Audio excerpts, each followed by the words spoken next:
जय Shri Krishna. Online class में आपका स्वागत है। आज हम पढ़ेंगे प्रत्यय। प्रत्ययों में तव्यत प्रत्यय पढ़ेंगे। नई क्लास में जो प्रत्यय है उसमें तव्यत प्रत्यय पढ़ेंगे। तव्यत प्रत्यय देखो, तव्यत प्रत्यय में तव्य शेष रहता है। क्या शेष रहता है? तव्य शेष। और इसका जो अर्थ है वो योग्य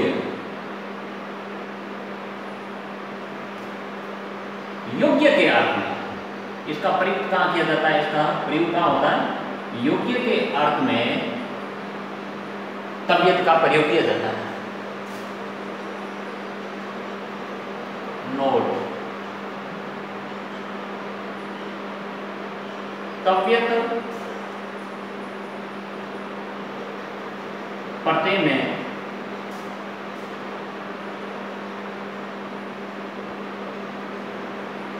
तो का लोप हो जाता है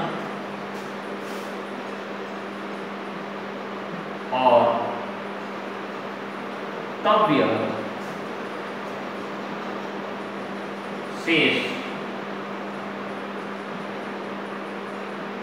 रहता। तो ये तव्यत प्रत्यय में तव्यत प्रत्यय का प्रयोग कहाँ किया जाता है? योग्य अर्थ में, जहाँ वाक्य में योग्य अर्थ होता है वहां किया जाता है। और तव्यत प्रत्यय में त का लोप हो जाता है और तव्य शेष रहता है। नियम नंबर पहला नियम देखिए।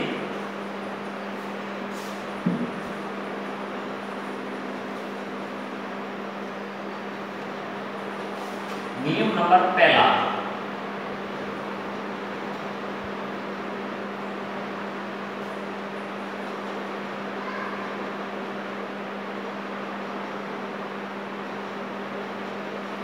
आकारांत धातुओं में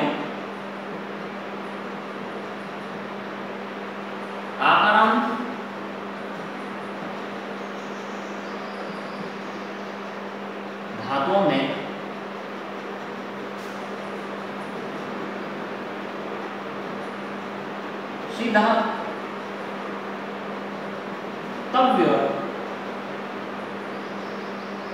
जुड़ जाता है। उदाहरण, और जब ऐसी धातु बोलेंगे जैसे ना, एक धातु है, ना प्लस तव्यत प्रत्यय जोड़िए। इस प्रकार बहुत सारे उदाहरण हो सकते हैं। सना प्लस तव्यत प्रत्यय जोड़िए। ज्ञा प्लस तव्यत प्रत्यय जोड़िए। घा प्लस तव्यत प्रत्यय जोड़िए। इस प्रकार क्या है? अपना नियम है कि आकारांत धातुओं में सीधा क्या जुड़ जाता है? तव्य जुड़ जाता है। और जैसे ही तव्य जोड़ेंगे तो आप जब योग करेंगे प्रत्यय का तो उसके साथ में आप क्या लगाएंगे? विसर्ग भी लगा सकते हैं। क्या करना आपको? विसर्ग लगाना। अब यहाँ पर सीधा तव्य जुड़ना। सीधा तव्य मतलब सीधा तव्य जुड़ जाता है। तव्यत का तव्य शेष रहता है, वो सीधा ही तव्य जुड़ जाता है और पीछे विसर्ग अपने आप आ जाएगा। देखिए, अब जैसे यह दा धातु है, क्या है? दा धातु। या कारण धातु में दा आ की मात्रा आ रही, सना आ की मात्रा आ रही, ज्ञा आ की मात्रा आ रही, घा आ की मात्रा आ रही। जहाँ आ की मात्रा आ रहे हैं वो धातुएं कैसी कहलाती है? वो आकारांत धातुएं कहलाती है। जिसमें आ की ध्वनि आ रही है वो कौन सी धातु कहलाती है? आकारांत धातुएं कहलाती हैं। अब इस प्रकार बहुत सारे और भी धातुएं उदाहरण भी कर सकते हैं आप। देखो, अब इसका उदाहरण हल करेंगे। कैसे करेंगे? ना का दा लिख देंगे। अब तव्यत में क्या शेष रहता है? तव्य शेष रहता है। तो आपने ये सीधा तव और ये लिख दिया। अब धातु जुड़ेगी तो विसर्ग आवश्यक लगाना है। ये दातव्य हो गया। अब इस प्रकार स्नातव्य, तो क्या करेंगे? इसका स ना तव्य, स्नातव्य। इस प्रकार ज्ञा का ज्ञातव्य जोड़ करेंगे, क्या हो जाएगा? ज्ञातव्य। और घा का घ्रातव्य, घ्रातव्य। अब इस प्रकार ये जुड़ा हुआ शब्द है, आपको टुकड़ा करने के लिए दिया जाता है। इसका देखिए जैसे पातव्य एक धातु है, जुड़ा हुआ शब्द है, पातव्य पीने योग्य। अब देख पा धातु, पा मतलब होता है, पा का पिन रूप चलता है, पा मतलब पीना, ग्राम मतलब सुनना। तो आप इस प्रकार देखिए पातव्य, अब इसका टुकड़ा करना है तो आपको सबसे पहले क्या करना है, जहां तव्य लगा है तो वहां कौन सा प्रत्यय होगा, तव्यत प्रत्यय। तो आप यहाँ पर तव्यत प्रत्यय लगाइए, ये तव्यत प्रत्यय हो गया। अच्छा अब धातु तव्यत प्रत्यय है, ठीक है। अब धातु कौन सी लगाएंगे, पा धातु है, धातु पा, पा का पिन रूप चलता है तो धातु कौन सी हो गई, पा धातु है। तो पा प्लस तव्यत, ये पातव्य। इस प्रकार ये आपके तव्यत प्रत्यय का पहला नियम यहाँ पर समाप्त। अब आप देखेंगे आगे दूसरा नियम क्या है, नियम नंबर 2।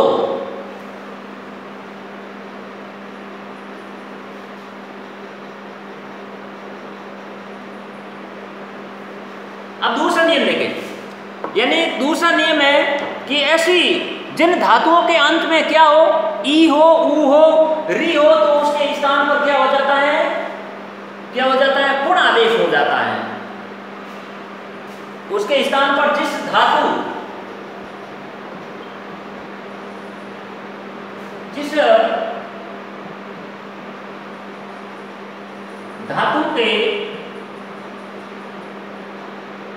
अंत में छोटी ई, छोटा ऊ, री, तो कहना मतलब छोटी ई है, बड़ी ई को भी साथ में दर्शा रही है। चाहे ऐसे लिखो, चाहे छोटी बड़ी, छोटा बड़ा, चाहे छोटा और बड़ी ई, ये दोनों एक साथ में प्रदर्शित कर रहे हैं। इस ई का मतलब है छोटी ई और बड़ी ई दोनों भी क्या है, साथ में है। तो उसका क्या हो जाता है, ई ऊ री।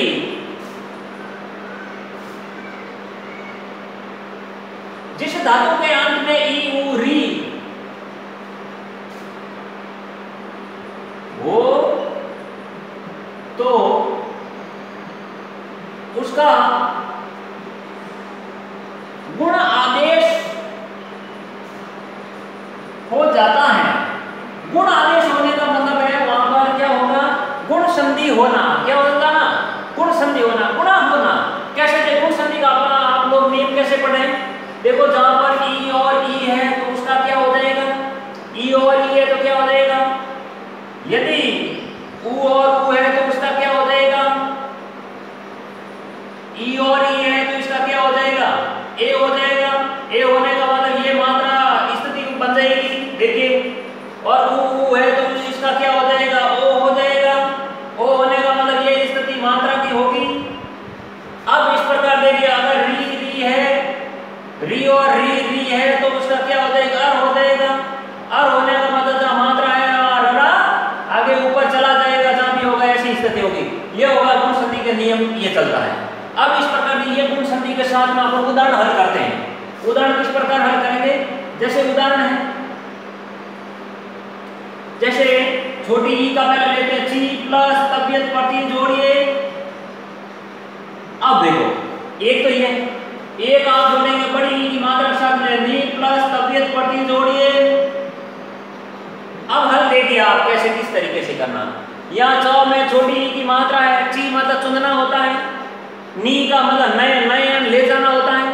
अब ये है धातुएं, अब इस धातु के साथ में क्या जोड़ना है, तव्यत प्रत्यय जोड़ना है। तव्यत का क्या शेष रहता है, हमेशा एक ही नियम बताया था, क्या रहता है, तव्य शेष रहता है। जब धातु जुड़ेगी तो उसके साथ में विसर्ग भी आपको लगवाना है।